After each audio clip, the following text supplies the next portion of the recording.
my bad, you know, and I don't care, or I can say whatever I want, wherever I want, and to whomever. I have the freedom of speech. The tongue is a muscle that's in your mouth, and it's made up of 8 different muscles. The tongue is used for chewing and swallowing food and for speech. The tongue is very strong and flexible.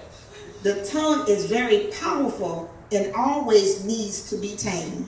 My Lord. To tame means to bring from a state of unruliness to a state of submission. The only hope for the tongue is the Spirit of God. Amen. The tongue must be brought into subjection by the Holy Spirit daily. Amen. How do we start this process? Whatever the flesh tells you to do exactly the opposite. My Lord. That's a whole word. There is a list of negative uses of the tongue. Some of us are aware of them, and some of us are not aware that we even have a negative tongue usage. Once we admit to it, our own behavior, that we will be denying, we can experience freedom. How many of us are familiar with that phrase? Tell the truth, and the truth shall set you free. How many of us use that phrase ourselves? Did you know it was in the Bible of Scripture, John 8:32, the King James Version said, "Ye shall know the truth, and the truth shall set you free." I want to talk about a few different types of negative tongues. The first one, the lying tongue. Everything we say and do shall be based upon the truth. My God. The lies that we tell builds a shaky foundation. Yes. Lying can be broken down into 4 different categories: deceitfulness, half-truths, exaggeration, flattery.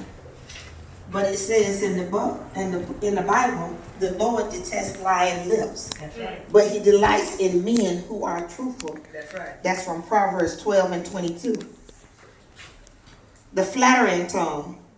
If someone say that you are the most beautiful woman or handsome man in the room, flattering is a lie covered in a bed of roses. People who engages in the dishonest does this to gain favor. Amen. These people are grumblers and complainers, living only to satisfy their desires. They brag loudly about themselves and flatter others to get what they want. That's right. That's come from the book of Jude, chapter 1, verse 16. The manipulating tongue. Samson was God's chosen man, and he had a strong liking for ungodly women. Samson had supernatural strength. He fell in love with a Philistine woman named Delilah, and she would use many attempts of guilt-inducing Samson. If you love me, you would. She was manipulative. Then Delilah pouted. How can you tell me I love you when you don't share your secrets with me? You have made fun of me 3 times now, and you still haven't told me what makes you so strong. That comes from the book of Judges 16:15. The hasty tongue. Engaging too quickly in communication before beginning thoughtful and later to want to renege on it. There is more hope for a fool than for someone who speaks without thinking. That comes from the book of Proverbs 29:20. Decisive tongue. To divide and conquer between 2 or more people. Just being messy. Not satisfied until an argument has started. God blesses those who work for peace, for they will be called the children of God. That comes from the book of Matthew 5:9. The argumentative tongue. Argumentative people enjoy resisting anyone whose viewpoint is different from theirs. That's right. They'll never shut up. Always must be right and have the last word. Avoiding a fight is a mark of honor. Only fools insist on quarreling. Proverbs 20:3. The boasting tongue. Boasting and bragging about yourself, your accomplishments and possession. People are quick to forget that everything they have came from God. Let someone else praise you, not your own mouth. A stranger, not your own lips. That's from Proverbs 27:2. Self-deprecating tongue. You think you only speak a little of yourself, or you're not worthy enough. Having low self-esteem. But Moses pleaded with the Lord, "Oh Lord, I am not very good with words. I've never been, and I'm not now. Even though you have spoken to me, I get tongue-tied and my words get tangled." That come from Exodus 4:10. The slandering tongue. Making malicious, false, and even untrue statements about others with the intent of damaging their reputation, character, or good name. Hiding hatred makes you a liar. Slandering others makes you a fool. That comes from Proverbs 10:18. The gossiping tongue. Engaging in idle and malicious talk about others' personal affairs. That's right. Check them out. Rumors are a dainty morsel and that sink deep into the one's heart. From the book of Proverbs 18:8. The meddling tongue. Nosy Rosie. People just dying to know what is going on.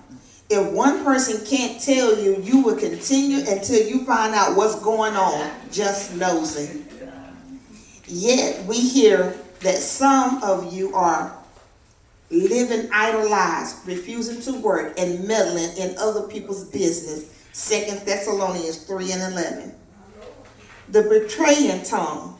It is blatant act of gossip, breach of confidence. If someone tells you something, you go and behind their back and then you tell it to others.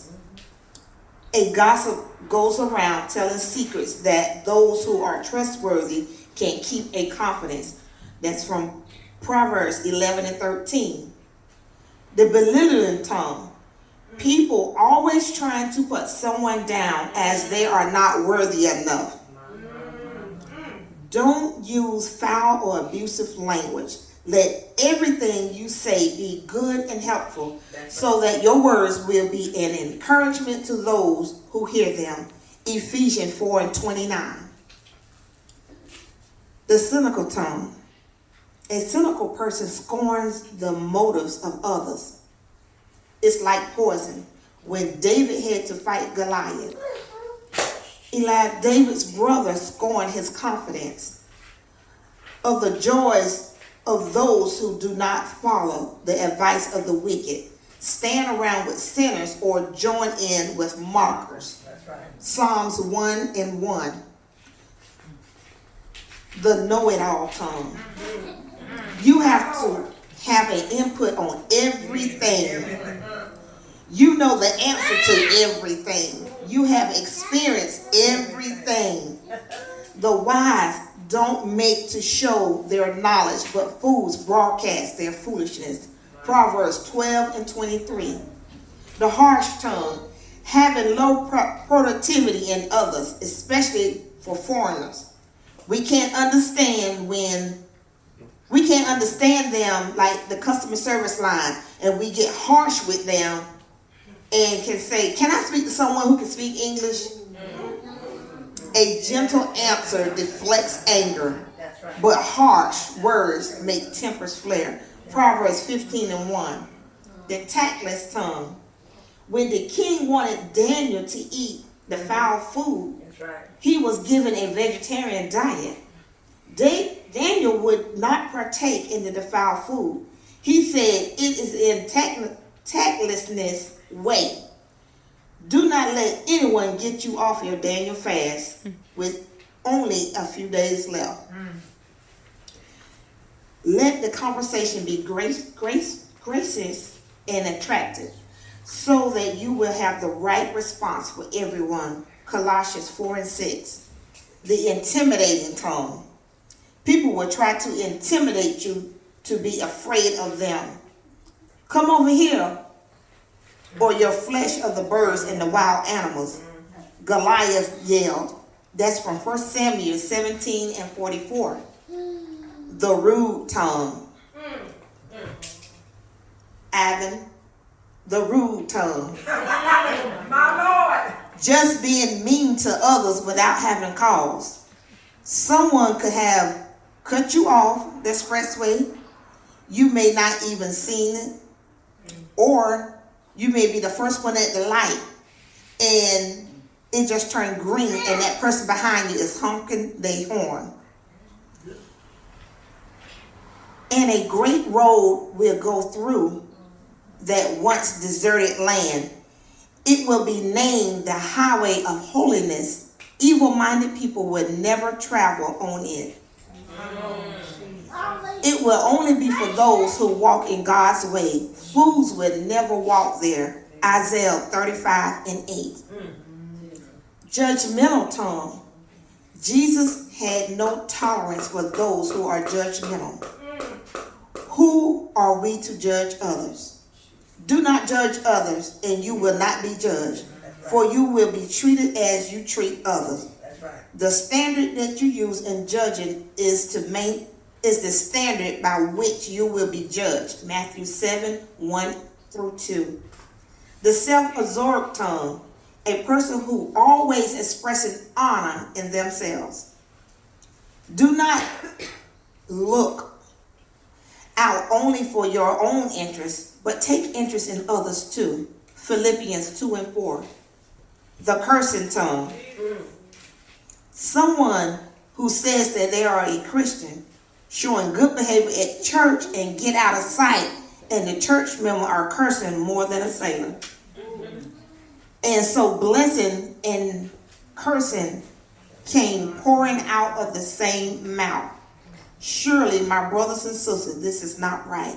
James 3 and 10. The complaining tongue. Always whining about something. Never can be grateful because it's a beautiful day today. God woke you up today.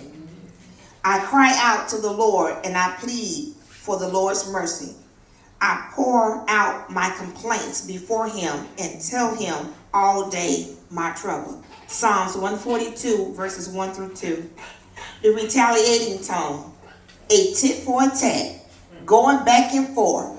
And has to be the best comeback. Playing the back evil for evil. Every action don't cause for a reaction. Don't repay evil for evil. Do not retaliate in insults when people insult you. Instead, pay them back with a blessing. That is what God has called you to do. And he will grant you his blessing. 1 Peter 3 and 9. Accusing tongue. Always someone else's fault, never yours. Then I heard a loud voice shouting across the heavens. It has come at last. Salvation and the power of the kingdom of our God and the authority of his Christ. For the accuser of our brothers and sisters has been thrown down to earth. The one who accuses them before our God day and night. Revelation 12 and 10. Discouraging tongue. Someone always putting someone down.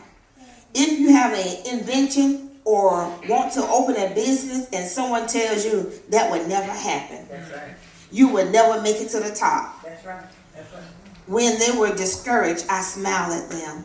My look of approval was precious to them. Job 29 and 24. The doubting tongue. Don't allow yourself to fall into fearful situations. Don't talk your own self out of something you can really overcome. I tell you the truth. You say to this mountain, may you be lifted up and thrown into the sea, and it will happen. But the most really believe it will happen, and you have no doubt in your heart. Mark 11 and 23.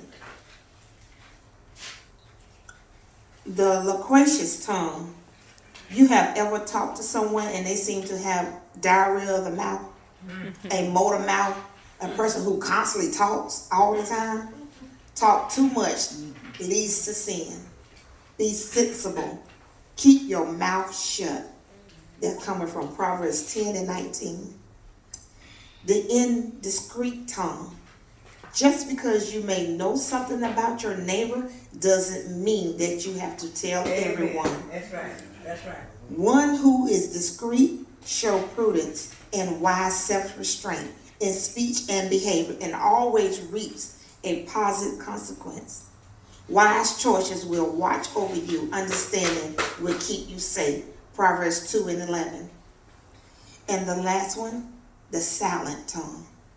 Not all silence is golden. A time, every activity under heaven. For everything there is a season, a time to tear and a time to mend, a time to be quiet and a time to speak. Ecclesiastes 3 and 1 through 7. Now I just want to share this with you in closing. It says the power of words. A careless word may kindle strife. A cruel word may wreck a life.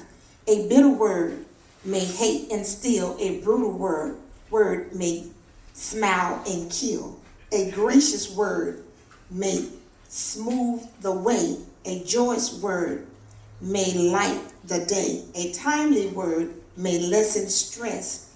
A loving word may heal and bless. And the author of that was unknown. So just be careful of what you say, how you say it, and who you say it to. Amen. Amen.